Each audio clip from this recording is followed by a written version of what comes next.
le tengo, como siempre, más historias esta noche. Bienvenidas y bienvenidos.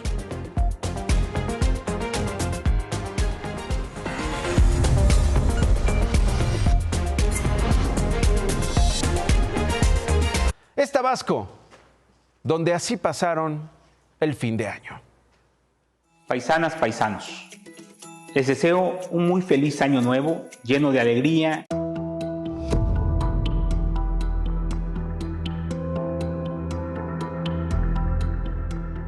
Los buenos deseos del gobernador no fueron suficientes para que Tabasco tuviera un tranquilo fin de año. Alrededor de las 8 de la noche comenzaron a reportarse actos de violencia. Como en esta tienda Oxxo, en la ciudad de Villahermosa, donde hombres armados la atacaron a balazos y le prendieron fuego.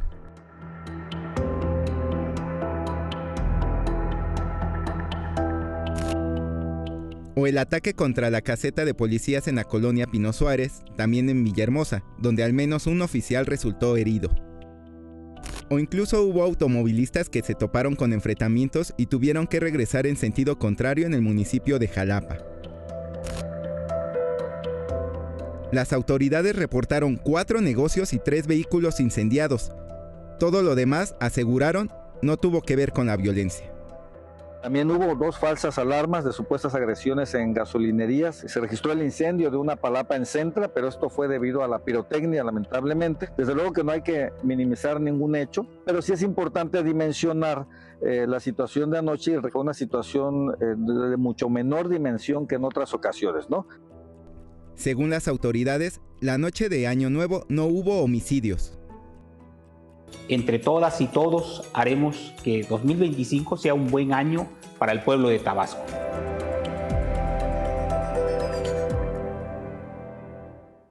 Deseos políticos frente a la realidad.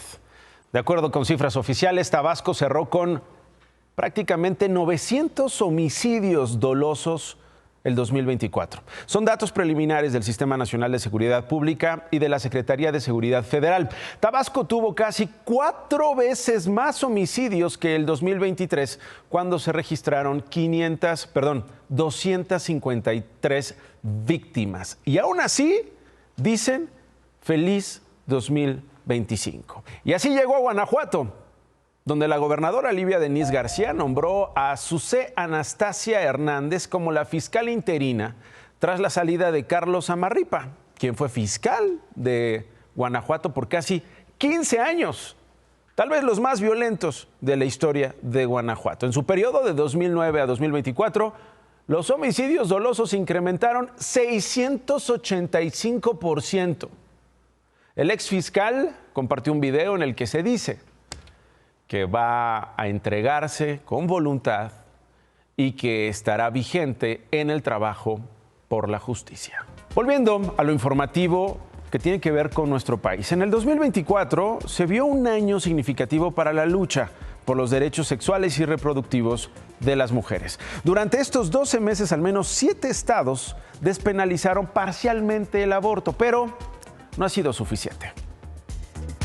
En México, el aborto se ha despenalizado en 18 estados, pero solo 8 han reformado sus leyes de salud para que este procedimiento sea libre, seguro y gratuito.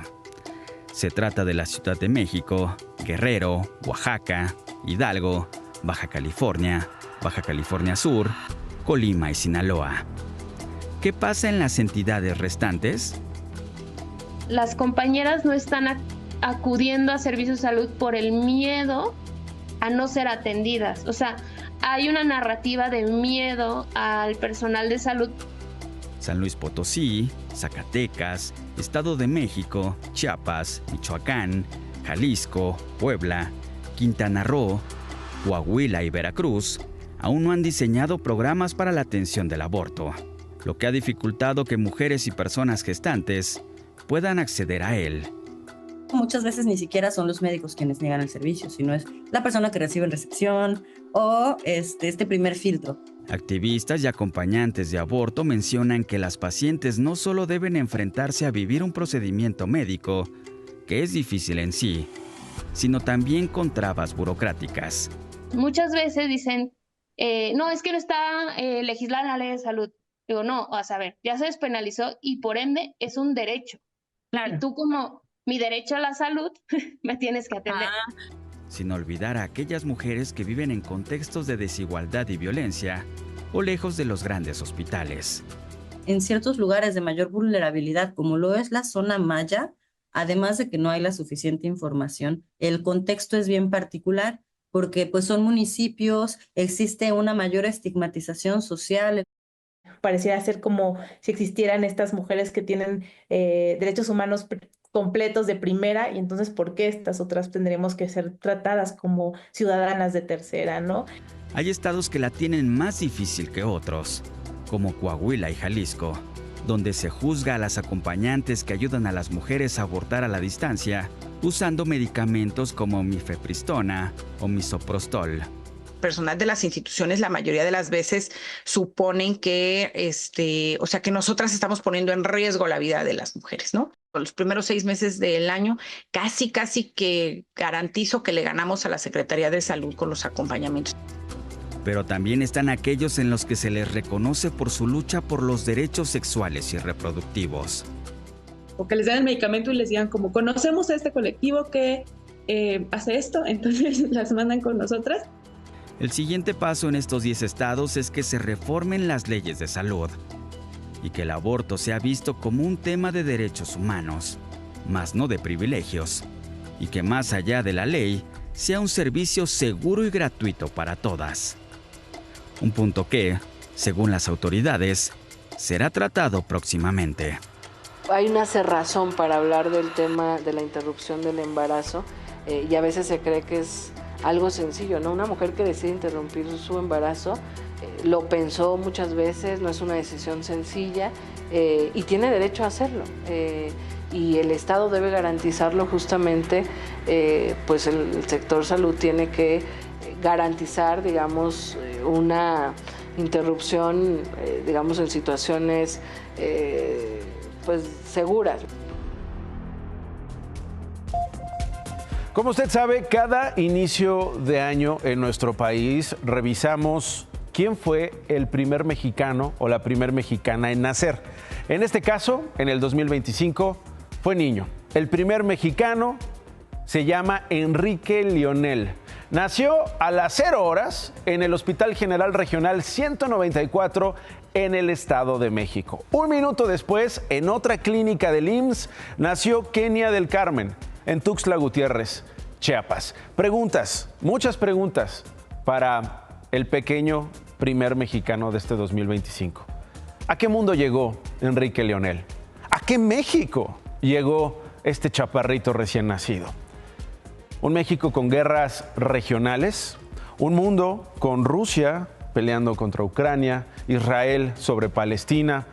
Llegó al mundo de los ataques, terroristas o no, pero entre humanos. Con Trump, un criminal sentenciado que estará de vuelta a la Casa Blanca, a la oficina hoy más poderosa del planeta. ¿Cómo le vamos a explicar a este pequeño las dictaduras de Venezuela, de Cuba y de otros países donde la gente no elige prácticamente nada? A él le tocó en México con el salario mínimo de 278.80 pesos diarios que hoy entró en vigor. ¿Para qué le alcanzará a sus papás? ¿Alcanzará? Llega a un México donde siguen sin bajar las emisiones de gases de efecto invernadero, con pésimo desempeño frente al cambio climático. ¿Cómo le explicamos al pequeñito que es el primer mexicano del 2025 que llevamos décadas con educación por los suelos? ¿Dónde va a estudiar? ¿Serán de calidad sus estudios? ¿Tendrá esa fortuna? Me pregunto si terminará la secundaria el primer mexicano que nació en el 2025. Fíjese, en nuestro país la expectativa de vida se estima en 75.5 años. ¿Cuántos vivirá él? ¿Cómo los vivirá? ¿En paz? Nació en un México gobernado por una mujer y en unos años va a leer en la escuela el nombre de Claudia Sheinbaum en los libros de texto. Una mexicana gobernando, algo que será normal para él en un país donde antes no lo era. Hay 10 gobernadoras en un país que por tenerlas en el poder no ha dejado de ser misógino, feminicida y patriarcal. ¿Cómo le explicamos a Enrique Lionel que con él nació también la Secretaría de Mujeres, que hoy entra en vigor como Secretaría de Estado. ¿Cómo le explicamos que nació esa secretaría? Porque hay que acabar con las violencias contra las mujeres. Ojalá a Enrique Leonel le toque ver el cierre de esa secretaría, porque ya no se necesita más, porque la vida, porque los derechos de las mujeres ya se comenzaron a respetar plenamente. A Enrique Leonel habrá que explicarle la reforma judicial. Yo no me atrevo. ¿Con qué cara, señora, señor? Es más, estoy seguro que muchos legisladores que la aprobaron aún no terminan de entenderla. Ya ni hablemos de los que están organizando la elección. ¿Cómo le explicamos a Enrique Leonel que en este planeta los migrantes no pueden serlo porque son rechazados y criminalizados? ¿Cómo le explicamos que las armas y su uso están más protegidas que diversas especies en este planeta, que otros animales en este planeta, mucho más importantes que nuestra especie, animales más importantes que los humanos? ¿Cómo explicarle que nos estamos matando los unos a los otros por poder, por dinero, por el control de plazas, por la explotación de otros humanos? ¿Cómo le decimos que el día antes en que Enrique Leonel nació, mataron a 69 mexicanos? El bebé ya es parte de la generación beta.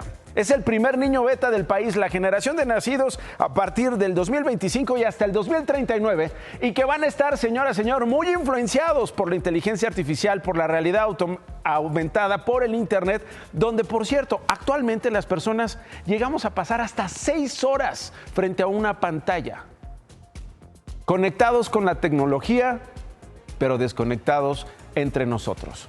Ojalá sea un mexicano de esos que respetan los reglamentos de tránsito y las leyes, pero sobre todo, ojalá que le vaya al Cruz Azul. Más noticias. La mujer que arrojó aceite caliente a una vendedora de antojitos en Jalapa, Veracruz, fue vinculada a proceso por los delitos de lesiones dolosas calificadas y amenazas.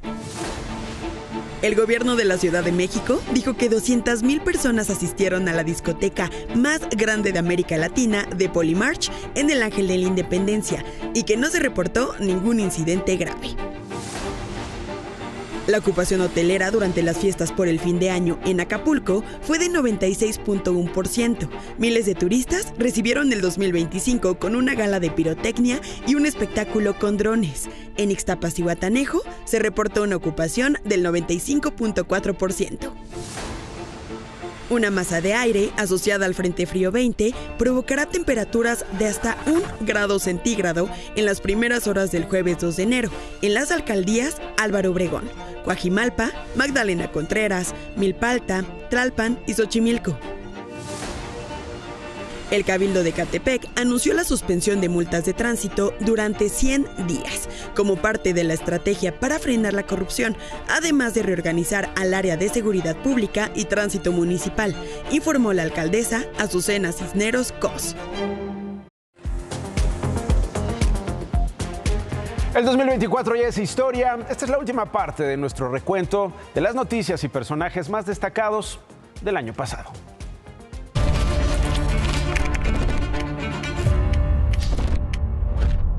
En junio del 2023, la entonces senadora Xóchitl Gálvez anunció sus aspiraciones para competir por la presidencia de la República por la alianza conformada por el PAN, PRI y PRD. En su proceso interno, Gálvez compitió por la candidatura presidencial con Beatriz Paredes y Santiago Krill. El 1 de septiembre, el Frente Amplio oficializó la candidatura de la senadora para competir en las urnas con Claudia Sheinbaum y Jorge Álvarez Maínez. La derrota de Gálvez ante Sheinbaum en la contienda presidencial confirmó lo proyectado en las encuestas y dejó más débil a los partidos opositores en el Congreso. La representante de la coalición opositora obtuvo más de 16 millones de votos. Sin embargo, fue Sheinbaum quien arrasó con más de 35 millones de votos en la elección presidencial.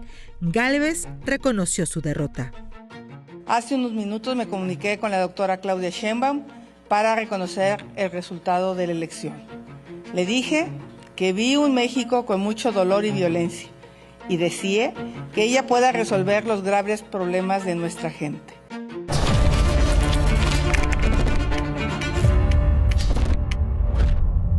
El senador Miguel Ángel Yunes era uno de los 43 legisladores de oposición que impedían al oficialismo consolidar la mayoría calificada necesaria para aprobar la reforma judicial impulsada por el presidente Andrés Manuel López Obrador antes de acabar su sexenio. La reforma al Poder Judicial recibió 86 votos a favor de senadoras y senadores de Morena, Partido Verde Ecologista de México, PT, y Miguel Ángel Yunes Márquez, del PAN, contra 41 votos de legisladores del PAN, PRI y Movimiento Ciudadano. Y así se alcanzó la mayoría calificada que se requería para su aprobación. Yunes fue señalado como traidor y expulsado del PAN. Actualmente es un aliado clave de Morena.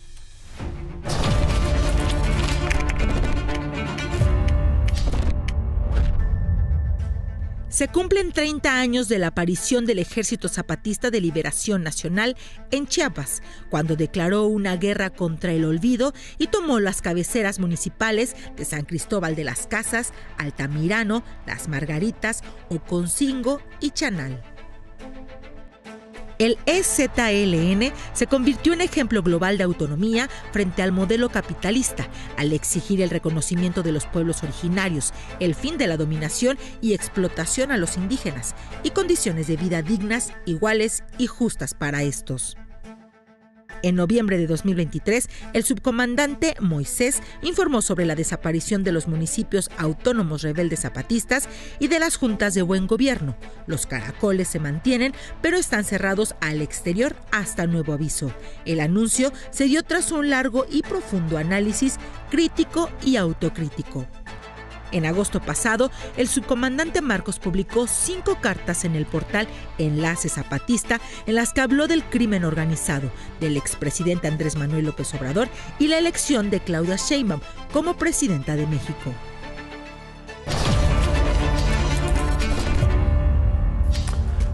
Así llegamos al final. Gracias por elegirnos. Feliz año nuevo, feliz 2025. Viene ¿Qué importa?